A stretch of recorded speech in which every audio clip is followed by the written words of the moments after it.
लिया गया। मेरा नाम सतीश कुमार हुआ। मैं अपनी पत्नी अंजलि के साथ इस बिजनेस को कर रहा हूँ। अंजलि आज नहीं आ पाई है, इस कारण से अगली बार से जरूर लेके आऊँगा। और बिहार सरकार की अच्छी सेवा में हूँ, बोधगया में पोस्टेड हुआ भी, और विगत 2 साल से इस बिजनेस को बिल्ड कर रहे हैं। बहुत ही मजा आ रहा है और हमको लगता है कि आप सभी लोग इसमें पहली बार आए हैं। स्वागत है आप लोगों का। बहुत बढ़िया, बहुत बढ़िया। तो मैं अभी बोधगया में पोस्टेड हूँ और आज से लगभग 2 साल 2.5 साल पहले इस बिजनेस को हम देखे थे और अपनी कथा कहानी शुरू करते हैं हम लोग। और जो लोग आगे सेटल डाउन होते चले।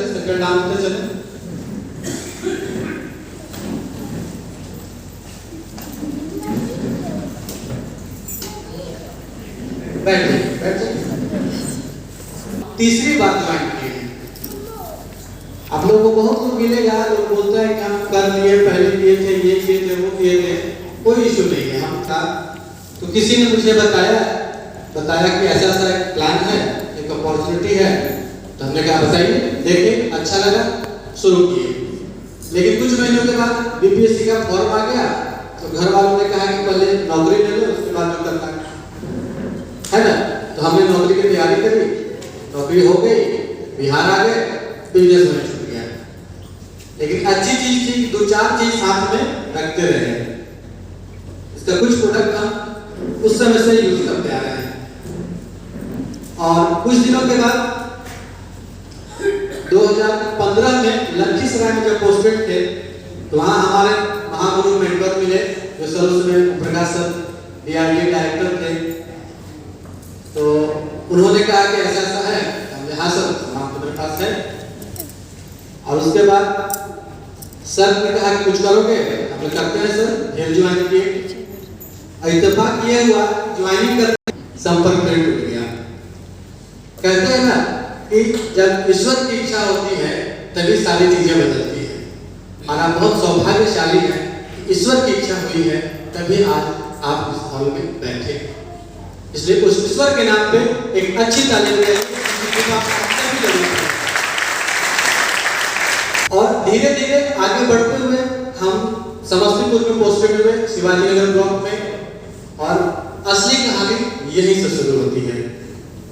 झाझा एक बहुत अच्छा ब्लॉक था, हर दृष्टिकोण से हमको बहुत मन में सोचा कि हम समस्तीपुर जाएंगे और समस्तीपुर के भी सबसे पिछड़ा ब्लॉक शिवाजी नगर में जाएंगे। और हम भगवान को यही पूछ रहे थे क्या हम कहाँ ट्रांसफर करते हैं। स्थिति ये थी और विगत 1 साल तक हम पोस्टेड रहे और हम कोशिश करते रहे कि किसी तरह से यहाँ से ट्रांसफर होकर के कहीं दूसरी जगह चला जाए, साउथ बिहार, दक्षिण बिहार में। लेकिन ऐसा हो नहीं पाया।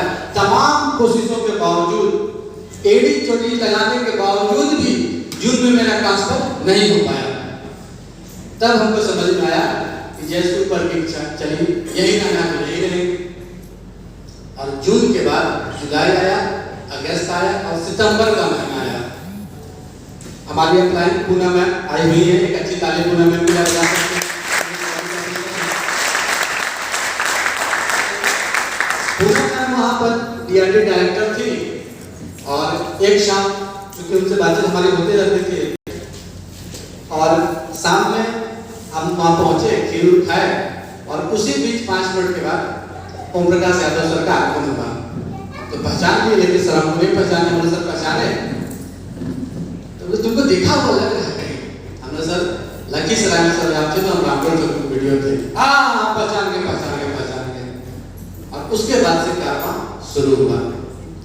तो ये 3 बात ज्वाइन करके और तीसरी बात समझ में बात आई, इसके पीछे भी कुछ न कुछ कारण है। मजा तब आता है जब भूख लगी हो तो खाने में बहुत मजा आता है। अगर भूख नहीं लगी हो तो खाने में मजा आएगा? ये तो बढ़िया पकवान रखा, कोई मतलब नहीं, है ना। एक कहानी सुनाते हैं। एक जो ट्रेन में फर्स्ट क्लास कंपार्टमेंट में सफर कर रहा था और देखने से बहुत संपन्न था, धनी आदमी था। और एक साधु सन्यासी टाइप का आदमी भी उसी कंपार्टमेंट में सफर कर रहा था। तो ट्रेन एक स्टेशन पर आकर के रुकी और एक पानी बेचने वाला लड़का बॉगी में चढ़ा। पानी ले लो, पानी ले लो, पानी ले लो, जैसे लोग करते हैं। अच्छा, पानी बेच रहा था, पानी का बोतल। इसी बीच में वो जो संपन्न आदमी था उस बच्चों की तरफ बुलाया, बोला कि कितने का पानी की बोतल है? बोला सर 20 रुपए का। बहुत महंगा है, 15 रुपए में दोगे? तो वो बच्चा वो पानी का बोतल उस आदमी से छीन करके हंसते हुए आगे बढ़ गया। और ये जो साधु थे वो बच्चे को बड़े गौर से देख रहे थे, ठीक है पानी में हंसते हुए क्यों भागा, पानी छीन करके मोलमोलाई में क्या कुछ नहीं किया। वो साधु उस बच्चे के पीछे भागा, उसको रोका, सुनो बाबू, सुनो बाबू, वहां बाबा बताइए। अच्छा ये बताओ कि तुम पानी बेच रहे थे, वो आदमी पूछा कितने का पानी है, तुम बोले 20 रुपया, वो बोला 15 रुपया देंगे, और तुम हंसते हुए उसे बोतल लेकर भाग क्यों गए? उसको बेचेंगे, उससे बातें क्यों नहीं की? अभी तुम निकल के ससुराएंगे, ऐसे तुम्हारा कोई उपाय नहीं कर देगा। उस बच्चे ने जानते क्या कहा कि बाबा आप बात ठीक कह रहे हैं, लेकिन कीमत प्यास की होती है, पानी की नहीं होती। यदि उस आदमी को प्यास लगी होती हो तो पहले पानी पीता, बाद में पूछता कितने पैसे हो। कोई भी बिजनेस तभी होता है या तभी समझ में आता है जब आपको उसकी जरूरत होती है। 2 बार हमको इस बिजनेस में जरूरत नहीं थी, इसलिए हम नहीं किए, लेकिन तीसरी बार जरूरत आई और हम बिजनेस को शुरू किए क्योंकि मुझे प्यास लगी थी। और पानी पिलाने वाला साक्षात गुरुदेव अवतरित हो गए थे। पानी कैसे न पीता, कैसे तो बाद में देखा जाएगा, करना तो पहले है, कैसे तो होता रहेगा। अब प्यास कैसे लगी वो भी बता देते हैं। जब शिवाजी नगर में पोस्टेड थे तो उसी समय मेरी बेटी का जन्म हुआ, और इसकी बड़ी अच्छी कहानी है, आपको सुनाते हैं। हॉस्पिटल में जब गए तो नर्स निकली, बधाई हो सर, बधाई हो, आपको फिर लड़का हुआ है। फिर लड़का है, लड़का है था, फिर लड़का हुआ है, ठीक है, मन ठीक है, खुश थे, लेकिन अंदर से जो खुशी होती थी वो उमंग था, थोड़ा कमजोर था, ठीक है चलो हुआ है। बाहर निकले, किसी को मिठाई के लिए बोले, पान गुमटी में गए, सिगरेट पीने लगे, ठीक है, और सोचने लगे आगे के बारे में, तो बेटा है, ठीक है चलो भगवान की इच्छा क्या कर सकते हैं। अब वापस जब फिर हॉस्पिटल आए, फिर वही नर्स बोले सर मिठाई नहीं खिलाएगा, हम आ रहे हैं, शाम तक मिलेगा, सब हो गया। बोले सर वो खबर सुनाना है क्या? सर बेटी हुई है, अगर तुम पिटाएंगे तो पहले क्लियर करो कि बेटा हुआ है कि बेटी हुई है, तब उसने कहा सर बेटी हुई है। और उसके बाद जो मेरा एहसास था वो पूरी तरह से बदल गया और एक बेटी का बाप होने का एहसास होने लगा, और साथ ही एक जिम्मेवारी का भी बोझ आ गया कि नहीं मेरी बेटी है, हमको इसके लिए कुछ करना है। और जब 3 महीने के बाद जब बेटी मेरे घर पे आई शिवाजी नगर के समस्तीपुर में, तब हमको लगा कि नहीं हमको अब कुछ जीवन में करना चाहिए। नौकरी ठीक है, लेकिन नौकरी हमारी ख्वाहिशों को पूरा करने का कोई साधन नहीं है। ये एक रास्ता है, यह एक पड़ाव है जहाँ पे हम आके रुके हैं, ये मंजिल नहीं है। बेटी को हम अपना सर्वश्रेष्ठ दें, उसके साथ हमेशा रहें, इसमें नौकरी मेरे बाधक बन रही थी। और हम सोचते थे कुछ करें, क्या करें कुछ समझ में आ रहा। कभी लगता था पेट्रोल पंप खोल दें, कभी लगता था कि कोई कोचिंग चला लें, कभी लगता था कि कोई 10-15 बिल्डिंग बना करके रेंट पे लगा दें, कुछ समझ में नहीं आ रहा था। और इसी प्यास में, इसी छटपटी में पूनम मैम से भेंट हुई और प्रकाश सर मिले और यात्रा शुरू हो गई और हम इस बिजनेस को शुरू करने लगे। यही संक्षिप्त यात्रा है, लेकिन अभी भी जो लोग नए लोग आए हैं या लोग पहले से बिजनेस में है, इस बिजनेस में सफलता का एकमात्र यही मंत्र है कि आप अपनी प्यास को पकड़े रहिए। प्यास लगेगी तभी काम कीजिएगा, कुछ सपने होंगे तभी काम कीजिएगा, कुछ इच्छाएं ऐसी हैं जो कि आपको लगता है वर्तमान परिस्थितियों में, वर्तमान जो काम कर रहे हैं उसको करते हुए पूरी नहीं हो सकती है, तो तय बात है आप इस कड़ी धूप में भी मीटिंग में आइएगा, प्लान दिखाने जाइएगा। उस प्यास की कीमत सबसे महत्वपूर्ण है। इसलिए दोस्तों जब वो प्यास लगती है तो फिर कुछ नहीं समझ में आता है, सिर्फ यही लगता है किसी तरह से पानी पी ले, दाम बाद में देखा जाएगा। यही मूलभूत इसकी जरूरत है। एक सामान्य नौकरी का आदमी जीवन को बहुत बोझिल बना लेता है, और हो भी जाता है।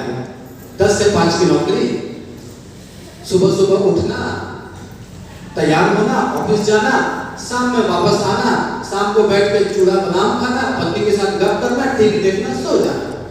अमूमन जिंदगी एक थी, जिंदगी भाग रही थी, जिंदगी हाँफ रही थी, जिंदगी को कोई जवाब देने वाला नहीं था कि आखिर करे तो करे क्या। आज से लगभग 20 साल या 20 नहीं, लगभग 40 साल पीछे जाइए, और जब 40 साल पीछे जाइएगा तो हमारा युग आता है अपने पिताजी का और दादाजी का युग आता है। उस समय लोग बड़ा निश्चिंत रहा करते थे। कभी जो ग्रामीण परिवेश में रहे वो जानते होंगे, हम लोग के दादाजी कभी टेंशन नहीं लेते थे, बोलते थे नौकरी कौन करेगा, नौकरी हम नौकर है जो नौकरी करेंगे। आखिर ऐसी क्या बात थी कि लोग निश्चिंत रहा करते थे? जीवन में निश्चिंतता क्यों थी उनके, कभी गौर किए हैं? वो इसलिए क्योंकि उनको ये पता था कि हमारे पास कमाने के लिए साधन है और हमारे पास कभी पेट की समस्या नहीं है, न हमारे आने वाले जनरेशन के लिए। और उनके पास एक और साधन था अपने जीवन को आनंददायी बनाने के लिए, उनके पास समय भी था और साधन भी थे। शादी विवाह का माहौल 1 महीना से चल रहा है, फंक्शन, सब लोग आ रहे हैं, एंजॉय कर रहे हैं, घूम रहे हैं। होली 1 महीना से होली हो रहा है, हर पर्व त्योहार को लोग मनाते थे, पूरा एंजॉय करते थे, इसलिए खुश थे, जीवन में आनंद था, खाने की कोई समस्या नहीं थी, निश्चिंतता में जीवन कट रही थी। लेकिन आज की परिस्थिति देखिए, 2 शब्द लिख रहे हैं,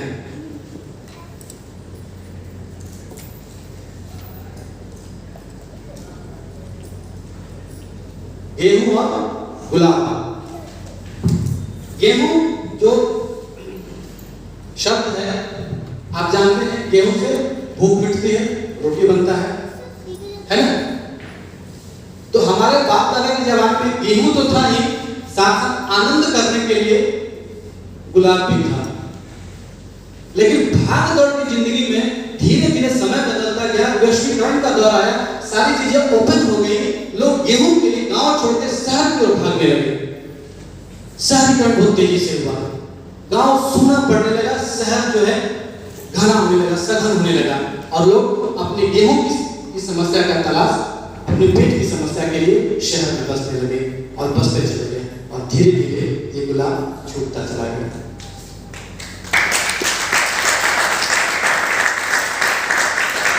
एक सामान्य से जानवर के लिए इस गेहूं और गुलाब में कोई फर्क नहीं है। उसको गेहूं दे दीजिएगा वो भी खा लेगा, गेहूं गुलाब दे दीजिएगा वो भी चला जाएगा, उसको कोई फर्क नहीं पड़ता है। लेकिन एक मनुष्य के लिए इन दोनों चीजों में अंतर पड़ता है, गेहूं का, गुलाब का। यदि कहीं न कहीं गेहूं आपकी भूख को मिटाता है, आपके पेट की समस्या को हल करता है, तो गुलाब आपके मन को आनंदित करता है, मन को प्रफुल्लित करता है, आपके सपनों को जगा के रखता है और आपके जीवन में आनंद देता है। धीरे धीरे समय बदलता गया और लोग इस गेहूं के पीछे भागते गए, गुलाब को छोड़ते चले गए। और हमारे साथ भी यही हुआ, नौकरी में आए, खाने का तो पूरा व्यवस्था हो गया, रोटी कपड़ा मकान कोई दिक्कत नहीं, लेकिन आनंद, जीवन में स्फूर्ति, सब कुछ उबाऊ लगने लगा। ऐसा क्यों? बार बार हम सोचते थे, बेस्ट पढ़ाई किए, अच्छी लड़की से शादी किए, अच्छे बाल बच्चे हुए, तो जीवन में उत्साह क्यों नहीं है, उमंग क्यों नहीं है, उबाऊपन क्यों हो रहा है जीवन? इसी नौकरी के लिए तो पढ़ाई किए थे, तो भी जीवन कहाँ है, आनंद कहाँ है? तब समझ में आया कि नदी की धारा यदि एक जगह पर आकर के जम जाए तो वो कुछ दिनों के बाद बदबू पैदा करने लगती है, वो गंदा हो जाता है। नदी की धारा उसकी खूबसूरती तभी तक है जब वो बहते रहे, तलतल बहते रहे। जीवन मेरा आकर के एक पड़ाव पे टिक गया था और यही कारण था इसमें कुछ उमंग नहीं था। अमूमन आदमी को देखिएगा, उनके सपने लगभग मर जाते हैं 30-35 साल तक आते तक। मुझे कोई सपना है, सपना उनका होता है, दाल रोटी का बात मुझे तो बताते हैं सपना क्या होता है। और सपनों के नहीं रहने की वजह से आदमी उबाऊ पर जीवन जीने लगता है और धीरे धीरे उसको लगता है कि बस यही कहानी है, यही खत्म है, इति श्री देवाखंडे समाप्तम, कहानी खत्म हो गया। होता है ना, लेकिन हम भी वाला देखिए 1:30 बज रहा है, कड़कड़ा के धूप है, लेकिन जमे हुए हैं, है ना। ये उमंग है, ये उत्साह है, ये क्लब हमको इस बिजनेस में मिला। यही कारण है कि 300 किलोमीटर दूर आकर के हम 3 दिन से इसी क्षेत्र में घूम रहे हैं और चेहरे पे कोई शिकन नहीं है, जिंदगी में अभी भी ताजगी बरकरार है। और जहां जाते वहीं लगता है क्या बात है सर, बहुत आप ड्रेसिंग लगते हैं। नौकरी पे कोई नहीं पूछता, बोलता है क्या बात मुझे आए, ये गुलाब का काम है। और ये गुलाब, ये बिजनेस बताता है, ये अवसर बताता है, जिसके बारे में हम आज आपको बताने जा रहे हैं। आपको रोटी का उपाय है, हम आपको गुलाब का उपाय बताते हैं, ताकि आपके जीवन में सब कुछ बढ़िया बढ़िया हो, उमंगे हो, तरंगे हो, नव जीवन हो, नव गति हो, नव लय हो, नव आकाश हो और नव लक्ष्य हो। सब कुछ नव हो, पुराना सब हटता जाए, नया सब आता है।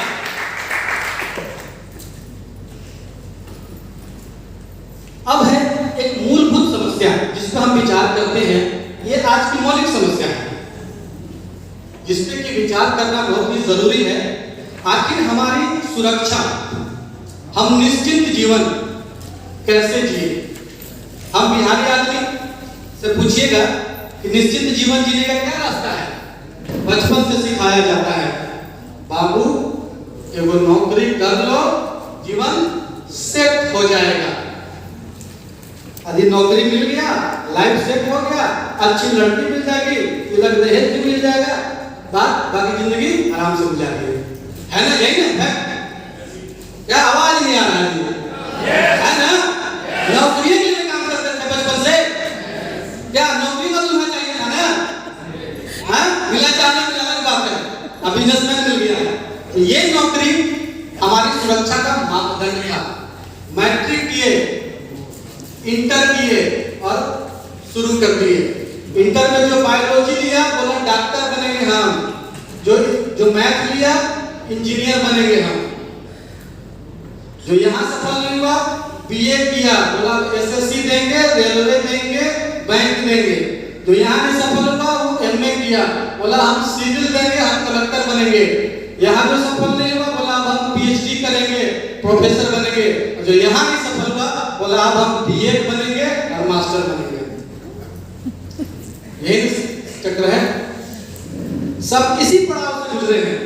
उम्र हो गया 40 साल,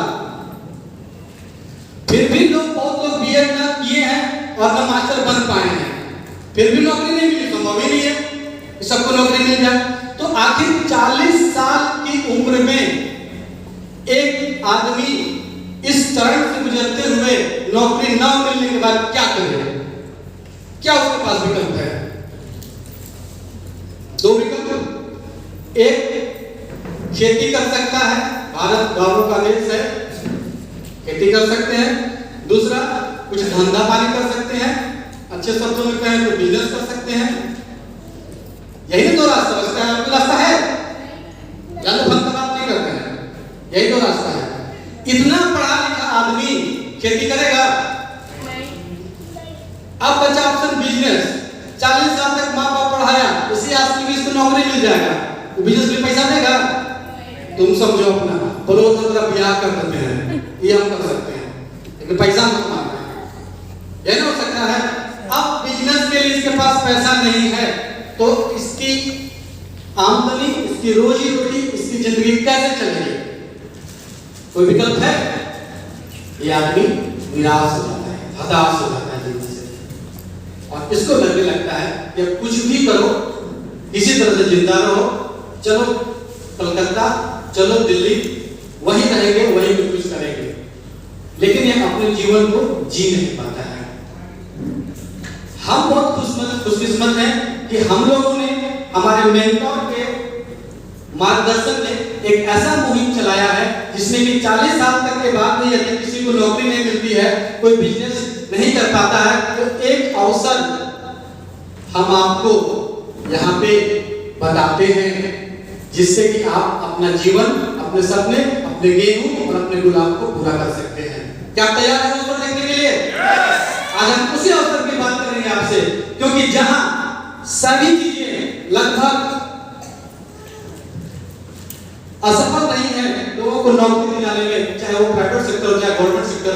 लेकिन हम लोगों को एक अवसर दे रहे हैं, एक बता रहे हैं बिजनेस। यदि आप इस बिजनेस को करोगे बाबू तो आपके सारे सपने तो पूरे होंगे ही, ठीक है, आने वाली पीढ़ी के लिए भी आप एक अच्छा जीवन दे सकते हो, ठीक है। तो उस अवसर की बात मैं आज आपसे कर रहा हूं। लेकिन बिजनेस तो 10 मिनट में 5 मिनट में हम बता देंगे, लेकिन उसके पहले एक चीज बता दें, खासकर जो नए लोग हैं, कि जब भी कोई बिजनेस या कोई अवसर या कोई नया चीज आपको बताया जाता है तो सबसे पहले मन में क्या होता है? ये नहीं होगा, हमसे नहीं होगा, आप लोग तो कर लीजिए, हम लोग से नहीं होगा। आप सही, जो भी ऐसा बोलता है कि हमसे नहीं होगा, आप कर लिए, हम नहीं कर सकते हैं, हम नहीं करेंगे, वो सही बोल रहा है। मालूम है क्यों? क्योंकि उसने जीवन में 1,80,000 बार यही सुना है कि तुम नहीं कर सकते हो, तुम नहीं कर सकते हो, तुम नहीं कर सकते हो, तुम नहीं कर सकते हो। उसको पूछो तो अपने नहीं, हम नहीं कर सकते, उसमें से कोई गलती नहीं है। हाँ, जीत भी आपके हाथ में है, हार भी आपके हाथ में है। यदि आप चाहते हैं कि कुछ करें तो अवसर भी आपके पास है, यदि आप कुछ नहीं करना चाहते तो भैया बढ़िया दोनों में आप ही सत्य है। एक जंगल में बहुत बड़े सन्यासी रहते थे, उनके बारे में कहा जाता था कि वो कभी झूठ नहीं बोलते हैं, कभी नहीं। तो गांव के 2 बच्चों ने सोचा कि चलिए आज बाबा जी को झूठा बनाया जाए, आज इनको झूठा साबित कर देते हैं। बोला ठीक है चलो। उसने क्या किया कि एक चिड़िया, जिंदा चिड़िया को, छोटी सी चिड़िया को हाथ में से मुट्ठी में खींचा और पीछे छुपा करके चल दिए बाबा जी के पास। और बाबा जी से पूछे, बाबा जी आपसे प्रश्न पूछा, आप तो कभी झूठ नहीं बोलते हैं? बोला हाँ पूछो। ये चिड़िया जिंदा है कि मरी हुई है? बताइए, आप तो झूठ नहीं बोलते हैं। तो बाबा जी ने कहा यदि इस चिड़िया को हम मृत घोषित कर दें तो पीछे से हाथ निकाल बोले तो जिंदा, आप झूठ बोलते हैं। और यदि हम बोले कि चिड़िया जिंदा है तो तुम उसको मुट्ठी में मार दोगे, बोलते आप झूठ बोलते हो, मरी हुई है। दोनों में तुम ही सत्य हो। आप कर भी सकते हैं, इसमें भी सत्य है, आप नहीं भी कर सकते हैं, ये भी सत्य है। ये सब कुछ आप ही डिपेंड करता है, चुनाव आपका है, आप क्या करना चाहते हैं। इसलिए जब भी कोई अवसर मिले तो उसको एक बार जरूर ध्यान से सुनना चाहिए कि आखिर ये है क्या, हो सकता है मेरे लिए कुछ अच्छा हो। ये ऐसा नहीं कि इसको जैसे ही सुने देखे नहीं बेकार है, चले ये कहें, क्योंकि आपके लिए अवसर है। दूसरी चीज कि कोई भी काम आप नया जब करते हैं तो आपको उसमें थोड़ा सा परिवर्तन करना होता है। जैसे मान लीजिए कोई आदमी अचानक से नौकरी कर रहा हो और अचानक से उसको बोला जाए कि तुम हेलीकॉप्टर उड़ाने लगो, उससे तो नया चीज हो गया और ये उड़ाना जरूरी है। तो उस आदमी को सबसे पहले अपने आप को चेंज करना पड़ेगा, उसको हेलीकॉप्टर उड़ाने वाले पायलट की तरह सोचना होगा और उसके लिए कुछ उसको उपाय लगाना होगा या फिर सीखना होगा तकनीक। यदि कोई अचानक से बिजनेसमैन आता है और कहता है कि तो हम एक बिजनेस दे रहे हैं, हम नौकरी कर रहे हैं, हमको बिजनेस समझ नहीं है, तय बात है, क्योंकि हमारा आदत नौकरी करने का है। हम सुबह 10 बजे हम ऑफिस चल जाएंगे, 5 बजे हम आ जाएंगे, सब फाइनल तैयार कर देंगे, लेकिन बोल रहे हो कि साबुन और कोलगेट पेस्ट और ये ग्लिसर का करो तो हमसे नहीं होगा। वो सत्य है, क्योंकि उसने अपना को बदला नहीं। इस बिजनेस में सफल होने का सबसे बड़ा मंत्र यही है कि आपको अपने आप को थोड़ा सा बदलना होगा। और क्या बदलना होगा? अपनी आदतें, हैबिट्स। आदतें ही आपका चरित्र का निर्माण करती हैं और आदतें ही ये बताती हैं कि आप भविष्य में कहां जाइएगा। तय बात है, सब कुछ आदत पर डिपेंड करता है। याद कीजिए, जब आप सिगरेट पियोगे पहली बार, या छोड़िए, जब पहली बार कोई व्यक्ति सिगरेट पीता है वो अपने मन से नहीं पीता है, उसका दोस्त उसको पिलाता है, चलो चलो सिगरेट फूंक मारो, अरे कुछ नहीं कुछ नहीं कर, रात में थोड़ा सा खा लो ठीक हो जाएगा, नहीं होता है। ठीक, एक फूंक मारा, इसमें हुआ क्या? वो तो सिगरेट पीता नहीं था, बॉडी को लगे यार हम नहीं पिएंगे, लेकिन 2 जगह पिए, एक फूंक मार लिया, बॉडी अलाउ नहीं किया, बॉडी को खांसी से बाहर निकाल दिया। दूसरा दिन फिर वही दोस्त मिला, दोस्ती होता है, छोटे का सुने, अरे ये कुछ नहीं, आपकी बात खांसी नहीं होगा, सब बढ़िया रहेगा। दूसरा बात लिया, 2 बार बस लिया, ठीक है चलो हल्का सा खा सकते हो। और तीसरा बार पूरा पी गया, धीरे धीरे करते करते करते 2-3 महीना सिगरेट पीना सीख गया वो। अब फिर उसके गार्जियन को बदलाओ सिगरेट पी लगा तो फलना सब आता है ना, आई बताते हैं और आप सिगरेट हम नहीं पिएंगे। 3 महीने तक आप तो सिगरेट पिए और 3 महीना बाद बोल रहे हैं हम सिगरेट नहीं पिएंगे। जैसे ही दोस्त लोग मिलेगा तो सबसे पहले क्या बोलेगा, सिगरेट बनाया चोरी चुपके बुला दो, क्यों? इसको आपने आदत लगा दी सिगरेट पीने की। आप ये मांगेगा ना, और नहीं मांगेगा आपने दीजिएगा तब बेचैनी बढ़ना शुरू। यही है आदत। आदत आपको बना भी सकता है, आदत आपको बिगाड़ भी सकता है। तो हम लोग क्या करना है, जैसे ही कोई नया अवसर आया अपने आप को बदलना है और अपने हैबिट्स को चेंज करना है, ताकि हम इसके अनुसार धीरे धीरे काम करना शुरू करें। और जो आदमी आदत को बदल लेता है वो आदमी जीवन में आगे सफल हो जाता है। अब आपको बताते हैं ये अवसर है क्या, आखिर ये इतनी जो पटकथा जो हम सुना रहे हैं इसके पीछे आखिर ये अवसर क्या है और कैसे कोई इसको कर सकता है, हम संक्षेप में आपको बताते हैं। बहुत ही आसान है, लेकिन फिर आप वही बात हम कहेंगे, इसको करने के लिए आपको अपने आप में थोड़ा सा बदलाव लाना पड़ेगा और थोड़ी सी अपनी आदतों को ठीक करना होगा। 2-4 घंटा मोबाइल नहीं देखेंगे, दिन भर टीवी नहीं देखेंगे, 5 को अखबार नहीं पढ़ेंगे तो कोई दिक्कत नहीं है, कैसे हो जाएगा लेकिन पैसा है ना। ये क्या अवसर देखिए, हर एक व्यक्ति चाहता है कि उसके जीवन में पैसा, घर, परिवार, खुशी सब कुछ आए, बढ़ के आए, और इसके लिए वो डिपेंड करता है अपने काम पर। ये काम करता है, इससे इनकम आती है, इसके जीवन इसका चलता है। अब ये काम क्यों करता है, क्योंकि इसके पास कुछ काम है, कोई नौकरी है और जिसका शरीर स्वस्थ है, ये जिंदा भी है। इसीलिए ना गौर कीजिए, यदि आप किसी की नौकरी चली गई, काम चला गया, ये पैसा आएगा।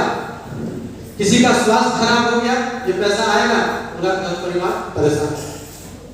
मजेदार चीज ये है कि आपको ये काम करते रहिए और साइड से एक दो और काम करने लगे, ये घर मजबूत हो जाएगा ना, इधर से इनकम आना शुरू हो जाएगा और एक घर आपका सिक्योर हो जाएगा। ये छोटी सी चीज लोगों को समझ में नहीं आती, इसको समझ में आके हम कट जाता है और काम शुरू कर देता है। ठीक है, तो हम लोग एक एक्स्ट्रा इनकम बनाए, उसके लिए जरूरी है कि हम एक्स्ट्रा इनकम के बारे में पहले सोचें। सोचेंगे तो काम होगा। क्या हमको चाहिए, चाहिए कि नहीं चाहिए? कितना लोग चाहिए एक्स्ट्रा पैसा? सबको चाहिए? तैयार है? ध्यान से सुनिए 10 मिनट केवल। गाड़ी 4 व्हीलर सबके पास होता है, 4 चक्का है चलने के लिए, लेकिन ये स्टेप के लिए चलते हैं उसमें ना, कहीं का बता क्या था, यहाँ प्लान दिखाने आए हैं, यहाँ अलग चीजों को कलम रखे हैं, एक कलम का काफी साथ में 2 को रखे हैं, एक काम उसको क्या बैकअप में रहेगा, है ना। इसीलिए ना हर घर में लाइट है, फिर भी इन्वर्टर रखते हैं ना, ये होटल में भी जनरेटर लगा हुआ है, क्या जनरेटर है ना, बैकअप में लेकर कर लेता। और जिंदगी में इतना घर परिवार को लेकर चल रहे हैं, आमदनी का कुछ बैकअप है? ये होना चाहिए कि नहीं होना चाहिए? ये होना चाहिए। तो 10 मिनट इंतजार कीजिए, आपको हम बताते हैं आप एक्स्ट्रा इनकम, एक्स्ट्रा बैकअप कैसे बना सकते हैं। ठीक है,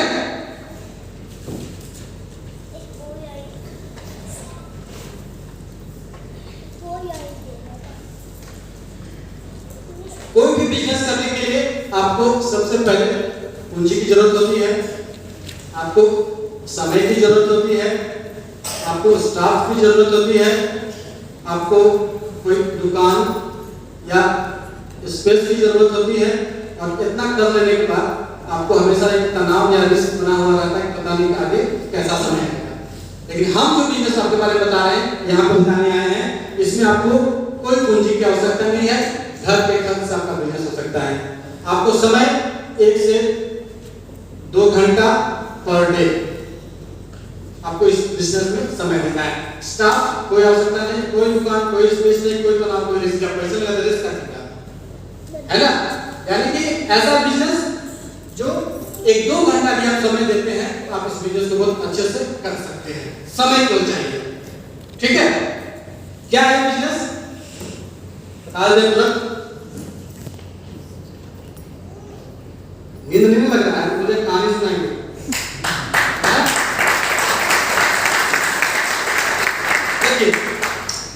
हर घर में सामान यूज होता है।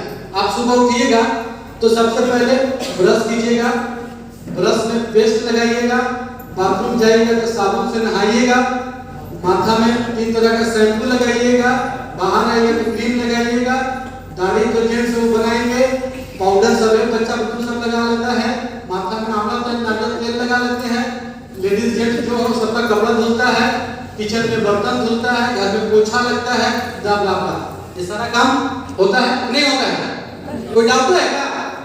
अरे गर्मी है नहीं करते हैं, पाउडर लगा के करते हैं, सेंट लगा के करते होंगे क्या? इसके लिए कुछ सामान खरीदना नहीं करते हैं कहीं कहीं दुकान से। यदि अपने घर में उत्पादन नहीं करते हैं तो दुकान से सामान लाए, ठीक है। इसके बदले में कोई बिजनेस खोला का दुकानदार का कोई बिजनेस में पैसा कमाइए क्या? तभी लेकिन ये सारा सामान यहाँ बनता है और ये कहता है कि आप इससे पैसा भी कमा सकते हैं, है ना मजेदार जी? तो हम लोग को पहला काम क्या करना है कि अपना प्रोडक्ट को रिप्लेस कर देना है, यानी कि जो सामान यहाँ बनता है और यहाँ आपको घर में जरूरत होता है उसको खरीद करके उसको यूज करना है। बाहरी काम है क्या आसान काम है? आसान काम है। हर उस साबुन लगाएंगे, ये साबुन लगाएंगे, वो पेस्ट यूज करेंगे, ये पेस्ट यूज करेंगे, ये तो कर सकते हैं ना। और यदि अच्छा लगे और पैसा बनाने का मन करे, कुछ लोगों को बताना है, बता सकते हैं कि बता सकते हैं? बता सकते हैं ना, ऐसा भी बताते रहते हैं।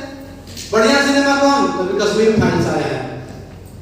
बढ़िया मिठाई का दुकान कौन? तो फलना। बढ़िया डॉक्टर कौन? तो फलना। डॉक्टर आपको दिया था कमीशन का नहीं ना, वो बताते हैं ना। तो जब अपना बिजनेस करेंगे तो हम बताएंगे ना बढ़िया चीज सामान कौन है कि नहीं है, प्रमोट करेंगे। लेकिन जो इसमें एक्सपर्ट होती है वो बड़ा झड़ता है जी, हाँ ऐसा कीजिए देखो, आपको 5 गो पाउच दे रहे हैं, ठीक ना, 6 रुपया दाम है, 30 रुपया का। यदि बाल झड़ना बंद हो जाएगा तो बताइएगा, नहीं हो तो लौटा दीजिएगा। 5 गो पाउच दे दिए, बाल झड़ना बंद हो गया। भाई बड़ा बढ़िया सबको दे दिए, कहाँ मिलता है? ये अब बाजार में मिलता है। हम लोग का बिजनेस है, इसमें से पैसा कमाते हैं, हम लोग का बिजनेस मिलता है। अच्छी बिजनेस है, आते हैं बताते हैं, गए प्लान दिखा दिए, डेमो दिखा दिए, ठीक है, सबको ऑर्डर हो गया, होगा ना। तो बताना है लेकिन तरीके से, इन्हें रोड में चिल्ला रहे हैं, हम कर रहे हैं तो हम कर लो, कोई नहीं करेगा। ये कभी मत कीजिए। अक्सर लोग यही करता है, यहाँ संस्था में गए, जानते हो आज जो बिजनेस देख रहे हैं ना, आप अलग करोड़पति बन जाएंगे। तो दाल से परसों तक करोड़पति का फल आया था। हम चाचा के नाम के दादा किए, घर बेच दिए लेकिन कुछ नहीं बोलेगा। तो उसको अच्छे से घर बुला करके, ठीक है, प्लान दिखाने का है, 4 प्रोडक्ट का डेमो दिखाना, तब बताना है क्या चीज है, ठीक है, याद रहेगा। तो यूज करना है, अच्छा लगे, कुछ लोगों को बताना है, और इतना करने से आपकी एक अच्छी टीम बन जाएगी और आपका बिजनेस धीरे धीरे खड़ा होगा। कोई भी मॉल खोलते हैं तो सबसे पहले क्या करते हैं हम लोग, या कोई भी दुकान खोलते हैं सबसे पहले न्योता देते हैं, न्योता देते हैं ना, भाई अल्लाह का दुकान हम खोले हैं तो आप जरूर आइएगा। तो हम जब बिजनेस करेंगे हम भी न्योता देंगे ना, और कुछ लोगों को बताएंगे ना कि हमने वो बिजनेस शुरू किए हैं, बस आपका बिजनेस शुरू हो जाएगा। यूज करना और लोगों को बताना। ये दुकान कर सकते नहीं कर सकते हैं? यदि कर सकते हैं तो आपका बिजनेस शुरू हो गया, समझिए बस।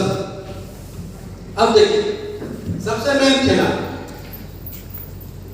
इसको समझ लीजिए। आखिर मेन बात तो पैसे का है ना, पैसा कैसे आएगा ये सीख लीजिए।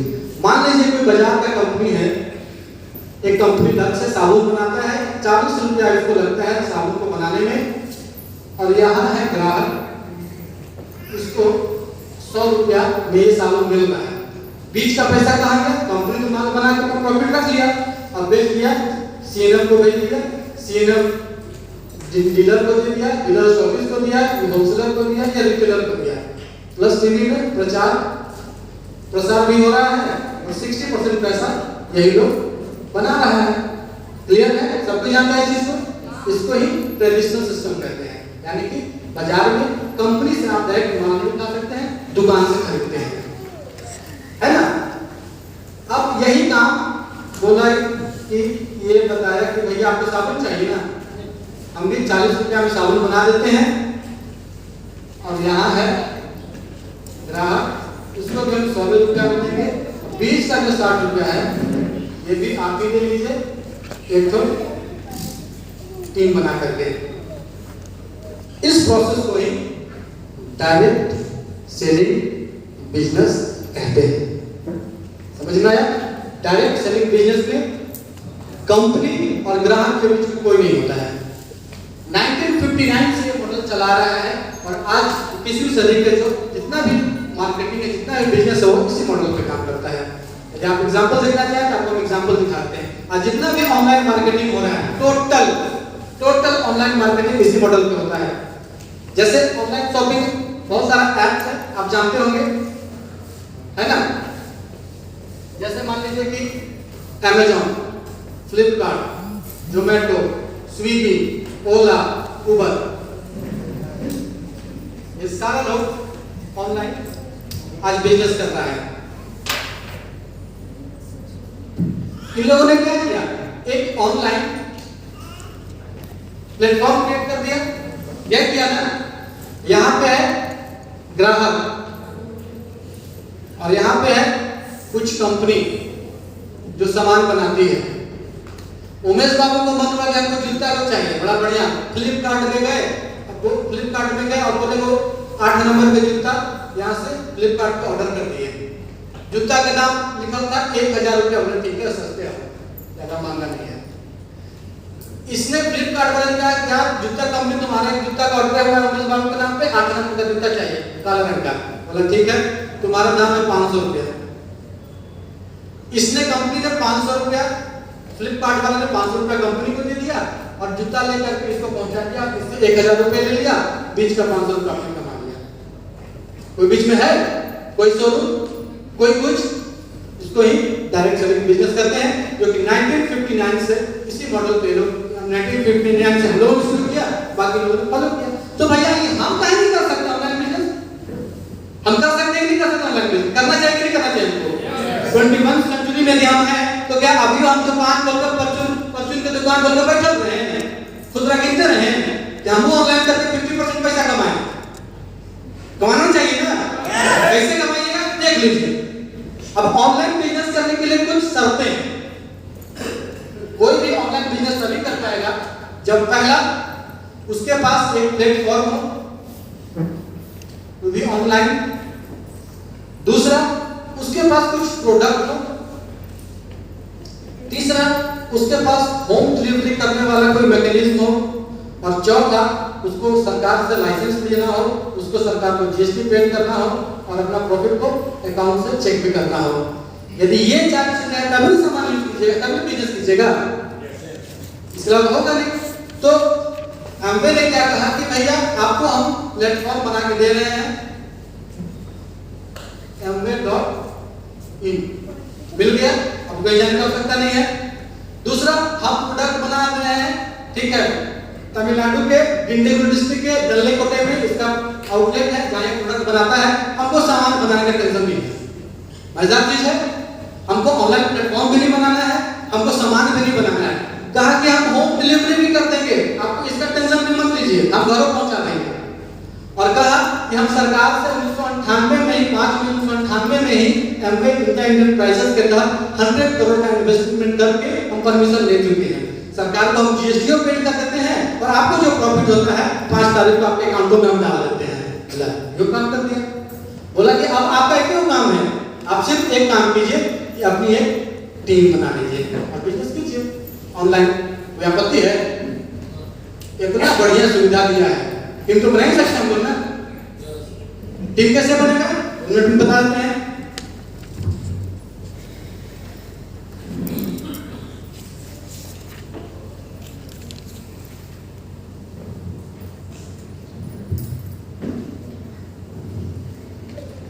आप यहाँ पे हैं, आपको बन गया ऑनलाइन बिजनेस शुरू करने का। एक आईडी प्रूफ दिए, आधार कार्ड,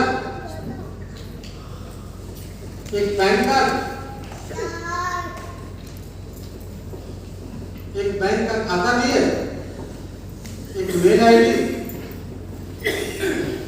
एक मोबाइल नंबर। आपका आईडी पासवर्ड फ्री में बन गया, कोई पैसा नहीं लगता है ज्वाइन करने में। आईडी पासवर्ड बन गया, इसके उसके साइट पे गए,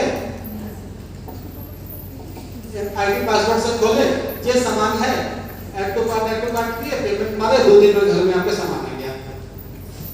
ठीक है, आप सामान मंगाए, आपको अच्छा लगा, कुछ लोगों को आपने बुलाया, उन लोगों को भी ये कराया और धीरे धीरे आपकी टीम बननी शुरू हो गई।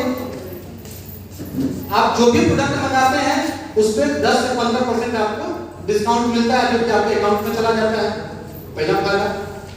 दूसरा फायदा, भाई आप यदि बिजनेस कीजिएगा तो मंथली इंसेंटिव हम अलग से देंगे 3 से 21%। वो कैसे?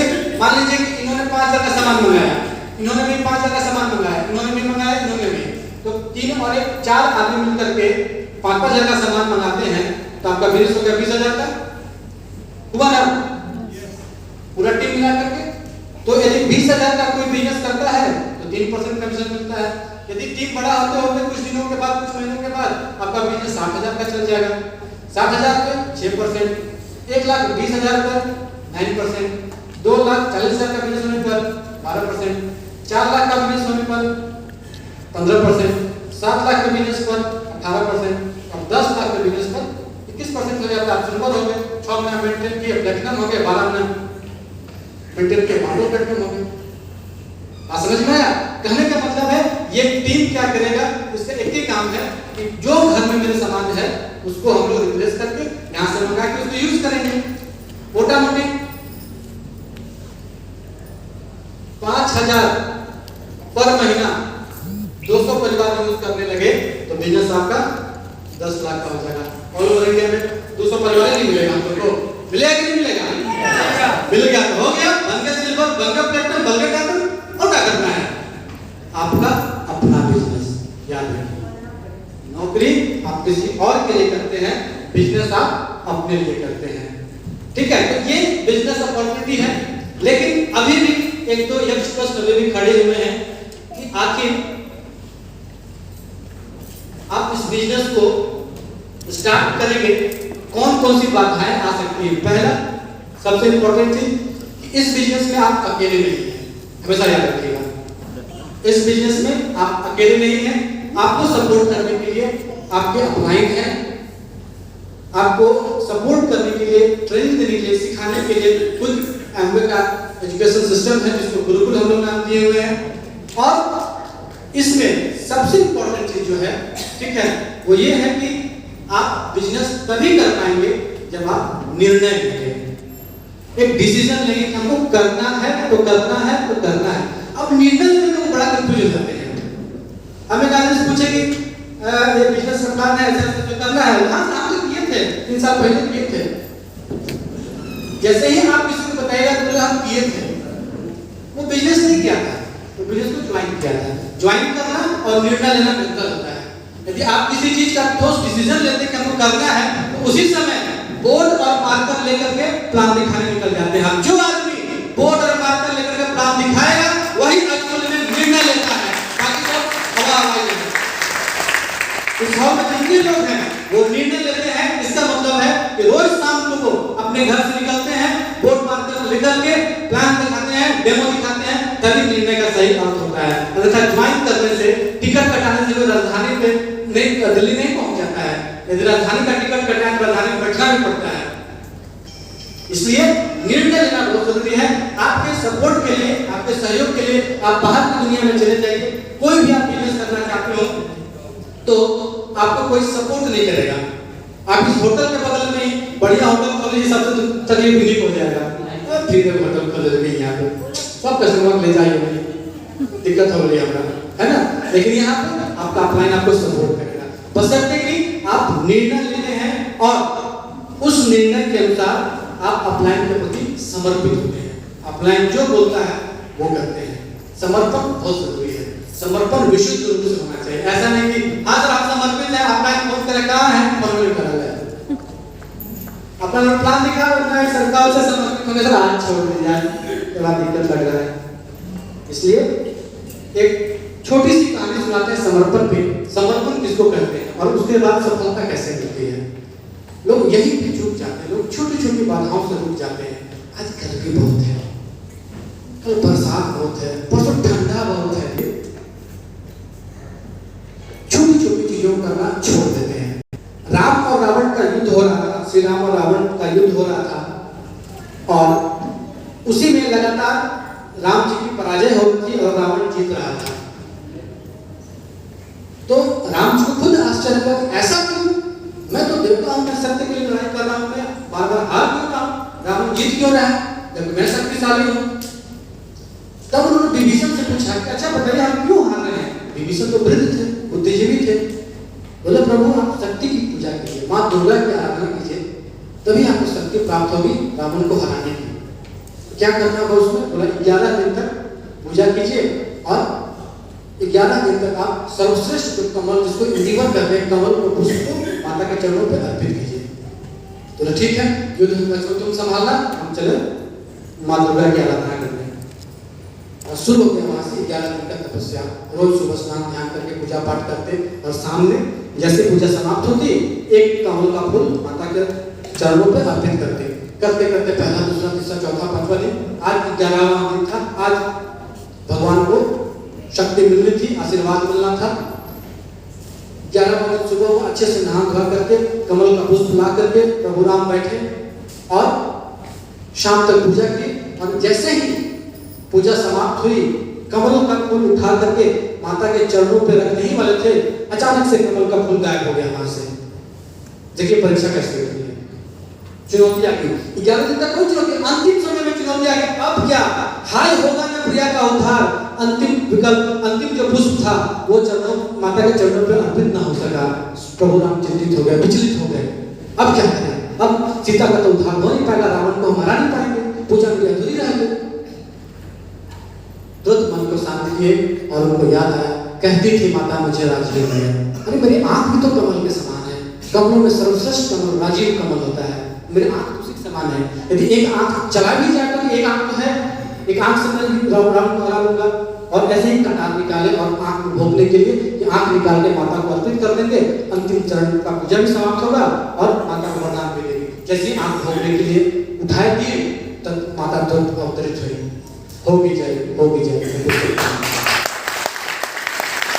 परीक्षा होती है, चुनौती होती है, उसको पास करके ही आदमी आगे बढ़ता है। तो छोटी छोटी चीजों से नहीं घबराइए, छोटी छोटी चीजों को दरकिनार करना सीखिए, आगे बढ़ना सीखिए, तभी होगा। दोस्त अपलाइन इस बिजनेस में जो सपोर्ट सिस्टम इस बिजनेस का बहुत ही शानदार है।